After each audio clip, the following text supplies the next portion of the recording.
Fala, meus irmãos, como vocês estão? Sejam bem-vindos a mais um vídeo. E hoje, então, eu gostaria de trazer para vocês o livro de Provérbios de Salomão, parte 2, que na verdade é o capítulo 2. E o que o Espírito Santo me falar também, eu posso acrescentar aqui, né? Mas sempre dentro daquilo que é bíblico, né? E daquilo que é verdadeiro. Então vamos lá. O valor da sabedoria. Meu filho, se receberes minhas palavras e esconderes contigo os meus mandamentos, para que inclines teu ouvido à sabedoria e apliques o teu coração ao entendimento, e se clamares por conhecimento e elevares a tua voz por entendimento, se a buscares como a prata e a procurares como a tesouros escondidos, então entenderás o temor do Senhor e acharás o conhecimento de Deus. Porque o Criador dá a sabedoria, da sua boca vem o conhecimento e o entendimento. Ele reserva a perfeita sabedoria para os justos. Ele é um broquel para aqueles que caminham corretamente. Ele guarda as veredas do juízo e preserva o caminho dos seus santos. Então entenderás a justiça, o juízo e a equidade. Sim, toda boa vereda. Quando a sabedoria entrar no teu coração e o conhecimento for agradável à tua alma, a discrição te preservará e o entendimento te guardará, para te livrar do caminho do homem mau, do homem que fala coisas perversas, que deixam as veredas da retidão, para andarem pelos caminhos das trevas,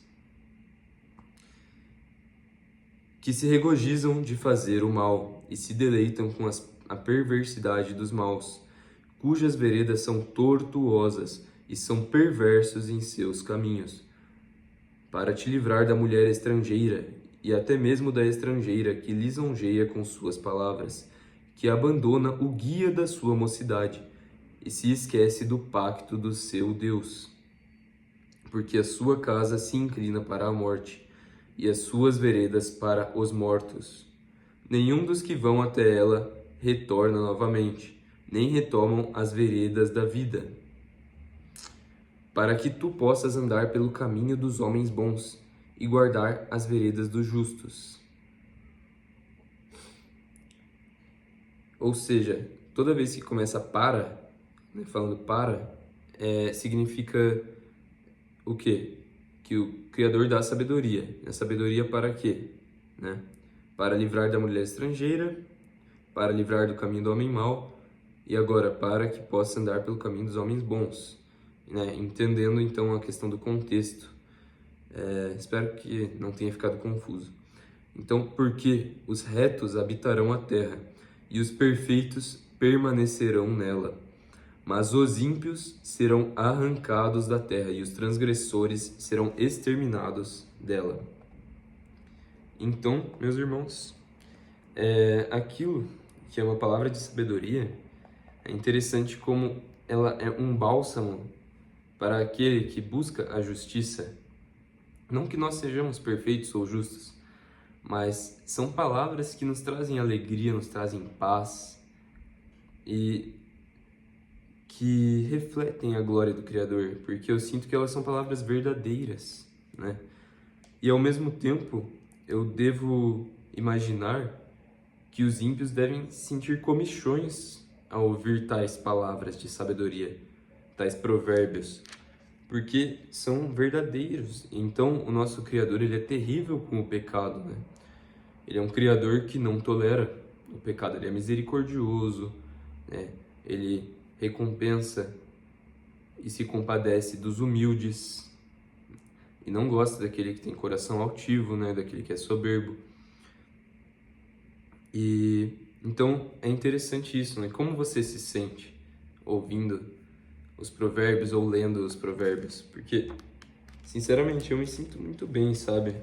Principalmente quando a gente está num dia mais triste, né? E a gente vai, por exemplo, ler um salmo, parece que o Criador coloca perfeitamente o salmo que você precisa, as palavras que você precisa é incrível, sabe? Como o Espírito Santo do Criador, como o nosso Deus é um Deus que nos ama e é um Deus assim tremendo, né? Um Deus que nos ama pessoalmente. Então, quando a gente é incrível como a gente abre perfeitamente nos capítulos, nos versículos corretos, né? Então, em relação às pessoas que deixam as veredas da retidão para andarem pelos caminhos das trevas, né? Eu não preciso nem falar. Tem irmãos aqui que devem já imaginar um exemplo disso, mas não há por que citar, né? Cada um deve ter na sua cabeça também algum exemplo. Então, o que mais que eu posso fazer para finalizar?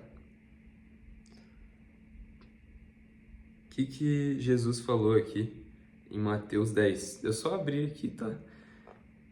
Eis que eu vos envio como ovelhas ao meio de lobos. Portanto, sede sensatos como as serpentes e inofensivos como as pombas. Mas cuidado com os homens, porque eles vos entregarão aos concílios e vos açoitarão nas suas sinagogas. E sereis levados à presença dos governadores e dos reis, por causa de mim, como testemunho contra eles e os gentios. Mas quando vos entregarem, não cuideis de como ou o que haveis de falar, pois naquela hora vos será dado o que haveis de dizer. Porque não sois vós que falais, mas é o Espírito de vosso Pai que fala em vós. E o irmão entregará à morte o irmão, e o pai o filho. E os filhos se levantarão contra os seus pais e os colocarão para a morte.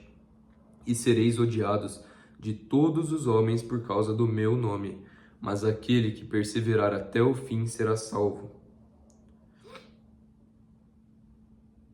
Quando vos perseguirem nesta cidade, fugi para outra, porque em verdade eu vos digo que não tereis percorrido as cidades de Israel sem que venha o Filho do Homem. O discípulo não está acima de seu mestre, nem o servo acima de seu senhor. Basta ao discípulo ser como o seu mestre, e ao servo como seu senhor. Se chamaram Beelzebu ao mestre da casa, quanto mais chamarão aos de sua casa. Então, aqui ele fala sobre não temer aquele que mata o corpo, mas aquele que pode destruir a alma e o corpo, lançar no inferno. E fala sobre a gente não se preocupar, porque o Criador conhece cada cabelo de nossas cabeças. E aquele que me confessar diante dos homens, eu também confessarei diante de meu Pai, que está no céu. Mas aquele que me negar diante dos homens, eu também o negarei diante de meu Pai, que está no céu. Então, só para finalizar, né? É isso, nós passamos por aflições, por perseguições, por santificação, no sentido de que nós somos separados do mundo, então nós temos que rejeitar o mundo e, em troca, nós também somos rejeitados pelo mundo e nós não devemos ficar tristes ou nos preocupar com isso, né? E é nessa hora que a nossa fé é moldada e nós nos apegamos ao Criador. E na hora que você desenvolve essa fé e essa relação com o Criador, na qual simplesmente só você com o Criador, você já fica feliz lendo a Bíblia, ouvindo músicas, ou vendo alguns amigos de vez em quando, né? Os poucos amigos verdadeiros. Isso é o suficiente, sabe? Quando você aprende a gostar da paz do Criador, entende as promessas celestiais que não são pequenas, né? Então, a gente vive pela fé mesmo, né? Porque as promessas, elas são muito, muito incríveis, muito maravilhosas.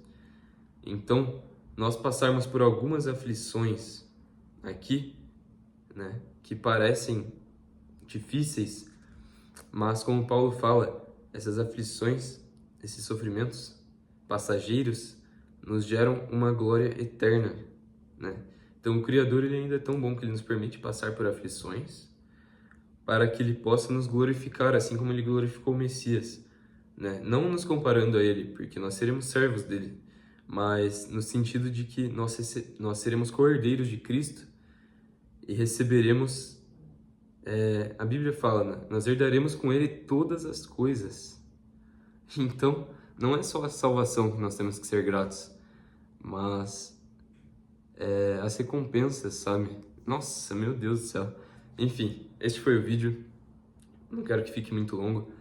Interajam aí nos comentários, deixe seu gostei, compartilhe. E se você já é inscrito aqui, muito obrigado. Se você não é, não perca essa oportunidade de se inscrever nesse canal, porque nós vamos crescer muito ainda, espalhar a palavra de Deus. E é isso. Eu não vou ficar convencendo aqui.